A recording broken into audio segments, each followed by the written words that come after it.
మరి స్వామివారి సేవల్లో తరిస్తున్నటువంటి మిమ్మల్ని మీ కుటుంబ సభ్యులు మరి ప్రోత్సహిస్తున్నారు ఎప్పటికి కూడా? కుటుంబ సభ్యులు అంటే ఇప్పుడు నాకు అమ్మాయిలు లేరు, ఒకడే అబ్బాయి. మా మా మేడం ఆవిడకు కొంచెం ఇవన్నీ బయటకు రావడం తెలియదు, కానీ ఇంట్లో పూజా పునస్కారాలు, సనాతన ధర్మాలు ఎంతోమందికి మరి మీరు చాలా వరకు ప్రతి ఒక్క చిన్నారి కళాకారులకు ఎన్నో ప్రోగ్రామ్స్కి మరి ఎన్నో ఆర్టికల్స్ రాశారు మీరు. అలా ఆర్టికల్స్ రాసినప్పుడు ఆ చిన్నారిల తల్లిదండ్రుల స్పందన ఏ విధంగా ఉండేది మీ విషయంలో? వాళ్ళ స్పందన అనూహ్యం. వాళ్ళ పాప గురించి పేపర్లో ఒక స్పెషల్ ఐటమ్ రాసినప్పుడు ఆ లాంగ్వేజ్కి వాళ్ళు పులకించిపోయారు. ఇప్పటికి కూడా నేను బాలపరిమళాల పేరు మీద దాదాపుగా 1000 ఆర్టికల్స్ రాశాను. పిల్లల ఇళ్ళలో ఉన్నాయి. నేను రాసిన ఆర్టికల్ను ప్రింట్అవుట్ తీసి ఫ్రేమ్ కట్టించి పెట్టారు. ఎప్పుడైనా ఇంటికి వెళ్ళినప్పుడు దాన్ని నాకు చూపిస్తారు. వాళ్ళందరూ పొగిడేది, సంతోషపడేదంటే ఆ లాంగ్వేజ్, ఈ పదాలు మీకు ఎలా వచ్చాయి, మా పాప గురించి మాకు తెలియని విషయాలు ఆవిడ గురించి మీరు రాశారు అని వాళ్ళు ఆశ్చర్యపోయారు. అది నాకు సంతృప్తి. పిల్లలు కూడా దాదాపు కొన్ని 1000 మంది ఈ కళాపీఠాన్ని వేదిక ఉంచుకొని చాలా పెద్ద పెద్ద శ్రేణుల్లో ఉన్నారు. ఎప్పుడైనా నాకు అనిపిస్తే జయ గురుదత్త గురుగారు బాగున్నారా అని ఒక నమస్కారం నాకు చాలు. నేను ముఖ్యంగా తల్లిదండ్రులకు చెప్పేది ఏంటంటే, ఇల్లు అనేది ఒక దేవాలయం. ఇంట్లో సంస్కారం నేర్పాలి.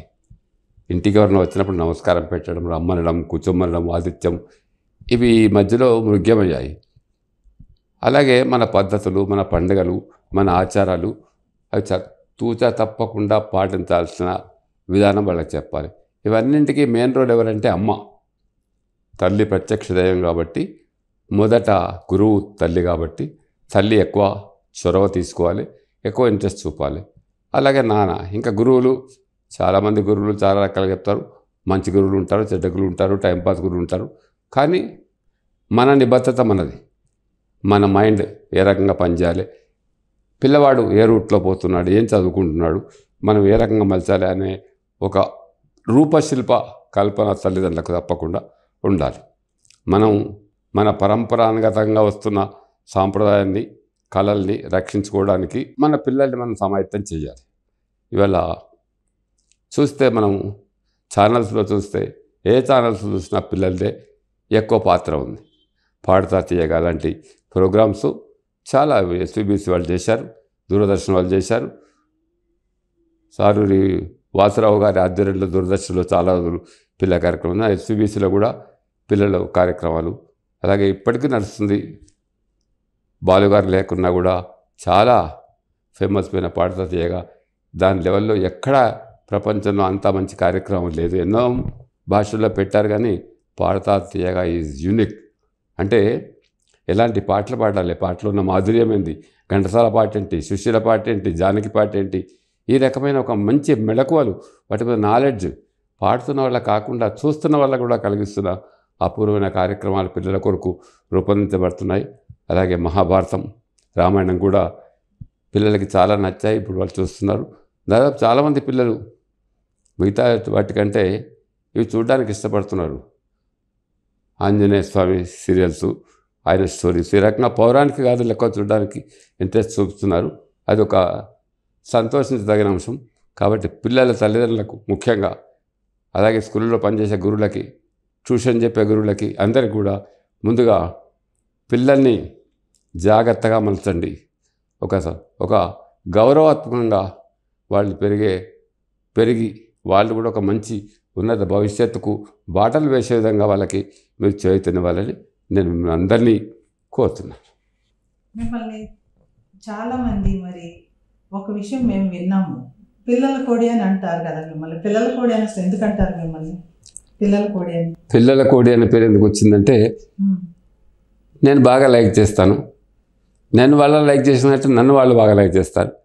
ఏదైనా ప్రోగ్రామ్స్ మేము కండక్ట్ చేసినప్పుడు పిల్లలందరూ నా దగ్గరకు వస్తారు. ముందు వాళ్ళకి నాతో ఉండి, నాతో ముచ్చట పెట్టి, ఒకసారి నాతో హ్యాండ్ తీసుకొని నా అక్కను చేరితే అది చాలా సంతోషం. అంటే ఎనలేని సంతోషం అన్నట్టు. అంటే పిల్లలకు ఆ విధమైన ఒక అనురాగాన్ని పంచండి.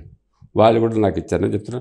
ఏ పాపైనా ఏ బాబైనా కూడా ఇవాళ నేను కనబడగానే దగ్గర దాకా వచ్చి హగ్ చేసుకొని, అంటే పెద్దవాళ్ళు కూడా అంటే ఆ రకమైన అనుబంధాన్ని పెంచుకున్నాం పిల్లలతో. అది స్వామివారి దయ. అది నా జీవన సాఫల్యం.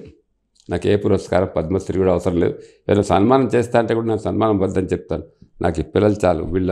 వీళ్ళ ఆకాంక్ష, వీళ్ళ అభిమానం, వీళ్ళ ప్రేమ, వీళ్ళ వాత్సల్యం, వీళ్ళలాగా నాకు చాలు. వాళ్ళ ప్రేమను పొందిన నా జీవితం నిజంగా ధన్యం. మేము కూడా మీ కార్యక్రమాలు చూస్తూ ఉంటాము. సచ్చిదానంద స్వామి కళాపీఠం చిన్నారులు ఒకళ్ళు మించినటువంటి వాడు ఒకళ్ళు. అసలు ఎవరు పర్ఫార్మెన్స్ చూడాలో కూడా అర్థం కాని పరిస్థితి ఉంటుంది. అంటే ఇది మీరేమన్నా వాళ్ళకి గైడెన్స్ ఇస్తారా, లేకుంటే డ్యాన్స్ గురువుల యొక్క గైడెన్స్ అంటారా? కళాపీఠం అనేది స్వామివారిది ఒక సంస్థ. దానికి నేను అధ్యక్షుడిగా పనిచేస్తున్నాను. ఈ కళాపీఠానికి దేశవ్యాప్తంగా కూడా ఆ ఏరియా వైజ్ డ్యాన్స్ టీచర్లు, సంగీత టీచర్లు అటాచ్డ్ అయి ఉన్నారు. వాళ్ళు స్వామి కీర్తనతో పాటు అన్నమయ్య కీర్తనలు, రామదాస్ కీర్తనలు, పురంధరదాస్ కీర్తనలు, తర్వాత సినీ మెలోడీస్, ఓన్లీ సినీ మెలోడీస్, ఈ రకమైన పాటలు నేర్పడానికి నేను వాళ్ళకి మార్గదర్శకాలు చేస్తాను. తెలుగులోనే అనుకోండి, మనసే అందాల బృందావనం, పగలే వెన్నెల, గున్నమామిడి, ఇలాంటి పాటలు సెలెక్ట్ చేసి పిల్లలకు నేర్పించమని చెప్తాం. అలాగే డ్యాన్సులు కూడా వాళ్ళకి టీచర్లకి కాస్త అంటే కొన్ని మెళకువలు కాదు, కొన్ని మార్పులు చేయాలని చెప్తున్నాను. ఇక్కడ ఏ స్టెప్ ఉండాలి, ఈ కంబైన్డ్ టీం వర్క్ అన్నట్టు ఒక ప్రోగ్రాం చేయాలండి. డ్యాన్స్ టీచర్స్, సంగీత మాస్టర్స్, కళాకారులైన పాపల తల్లిదండ్రులు ముఖ్యంగా మాతృమూర్తులకి చేద్దనం పెట్టాలి. వాళ్ళు కూడా అందరూ నాకు బిడ్డలు లాంటి వాళ్ళే. చాలామంది పిల్లలు తాత అనిపిస్తారు, తల్లులు కూడా నాన్న అనిపిస్తారు. ఆ రకమైన ఒక ఆనందం నాకు ఉంది. సచ్చిదానంద స్వామి కళాపీఠం పిల్లలు చాలామంది కూడా మిమ్మల్ని తాతయ్య అని పిలుస్తారు. ఇంకోటి వాళ్ళ తల్లిదండ్రులు కూడా మిమ్మల్ని నాన్నగారు అని నోరారో పిలుస్తారు. ఆ పిలిచినప్పుడు మీలో ఎలాంటి భావం మొదలవుతుంది? అనూహ్యమైన స్పందన. ఎందుకంటే నాకు బిడ్డలు లేరు. వాళ్ళు నాన్న అని పిలిచినప్పుడు నేను పొందే ఆనందం అనంతం. అయితే నేను ఎంత అనుభూతి పొందుతున్నానో వాళ్ళు కూడా అంత అనుభూతి పొందుతారు. నువ్వు నాన్నని పిలుచుకున్న అదృష్టం మాకు కలిగిందంటారు. అది రెసిప్రోకల్, ఇద్దరికి కలుగుతున్న, ఒకే మారు కలుగుతున్న స్పందన. ఏదో ఉత్తుత్త పుణ్యానికి నాన్న బిడ్డ అని కాదు. మేము చాలా డీప్గా ఒక అనురాగాన్ని, ఆత్మీయతను నింపుకున్న పిలుపది. ఆ పిలుపు నన్ను అణువు స్పందింపజేస్తుంది. ఆ రకంగా వాళ్ళు కూడా ఫీల్ అవుతారు. ఎక్కడికైనా ఇంటికి వెళ్ళినప్పుడు కానీ వాళ్ళు నా పట్ల చూపే పితృవాత్సల్యం, గురువాత్సల్యం, నేను నిజంగా ఆ రుణం తీర్చుకోలేదు. ఆ మాతృమూర్తులు కానీ, ఈ పిల్లలు కానీ, ఎవరింటికి వెళ్ళినా కూడా పిల్లలు నాకు తెలిసి ఒక చిన్న ఇన్సిడెంట్ చెప్తాను. ఒక పాప ఉండేది. పాప చాలా రోజులు వాళ్ళ ఇంటికి రమ్మని చెప్పింది. ఎందుకో కుదరలేదు. ఒకరోజు నేను ఫోన్ చేశాను, అమ్మ రేపు మీ ఇంటికి వస్తున్నాను. ఆ పాప ఇంట్లో ఎంత హడావుడి చేసిందంటే, రేపు గురువుగారు వస్తున్నారు అంటే ఇంట్లో ఏదైనా పండుగ వచ్చినప్పుడు ఇల్లంతా దులుపుకుంటాం కదా, ఇల్లంతా దులిపేసి అంతా క్లీన్ చేసేసి మొత్తం ఎలా పెట్టిందంటే అలా పెట్టేసి ఇంటి ముందు పెద్ద ముగ్గేసింది. గురువుగారికి స్వాగతం అని పెట్టి అన్ని పూలు పెట్టి నేను దిగి వాళ్ళ ఇంటికి వస్తే ముందు సరికి వచ్చి పూలు కాళ్ళ మీద పోసి దండం పెట్టింది.